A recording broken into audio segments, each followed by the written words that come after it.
This has to be one of the coldest images of our generation, but here are 10 things about this image that you probably didn't know. When this image was released, it broke the internet because it's so rare that we ever see Messi and Ronaldo together like this. But they weren't actually technically together. It was shot separately and at different times, but it was still in the same room and on the same set, so technically it still is two goats in one room. Now this is where it gets really interesting. If you take a close look at the chess pieces on the board, you'll find that there are more hidden messages in this image than you probably realized. This chess game is actually based on a real game of chess played by two Grandmaster legends, Magnus Carlsen and Hikaru Nakamura in 2017. Now if you're anything like me, you're thinking at this point in the game, who's winning, who's got the edge, who's got the upper hand, and who wins the actual game? Now if you look closely, you can see that Cristiano actually has one extra piece on the board than Messi. They both have 3 pawns, a king, a queen, and a rook. But Cristiano also has an extra bishop, which Messi doesn't have. So it would appear on the face of it that if anyone's got the upper hand, it's Cristiano.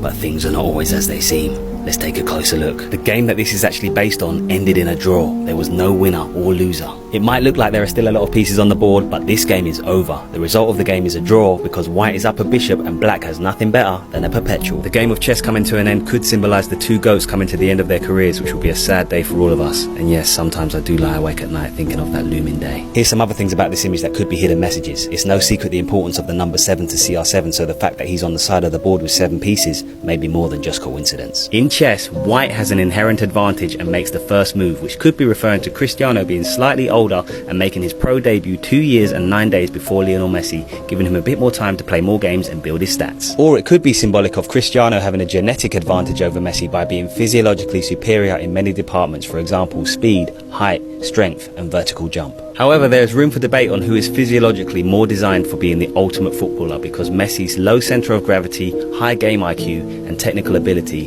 is clearly coded in his DNA. In the game of chess in this image, Ronaldo is playing as Carlsen and Messi is playing as Hikaru, but that got me thinking, who's the better player, Hikaru or Carlsen? So I looked into it, and although this particular game was a draw, chess grandmasters usually play each other more than once in their careers, and in their most recent head-to-head, Messi fans will be pleased to know that Hikaru got the victory. But hold on, Ronaldo fans, don't despair, because Carlsen is currently ranked as the world's #1 chess player, above Hikaru, who currently sits in 5th. And in their head-to-heads, Carlsen has beaten Hikaru 86 times to 37 with 105 draws. However, in this image, Messi and Ronaldo are playing one particular game, not the men, and despite Cristiano having the advantage of playing as the whites, Messi still managed to pull out a draw when the odds were against him. Question is, who's your GOAT? Comment below.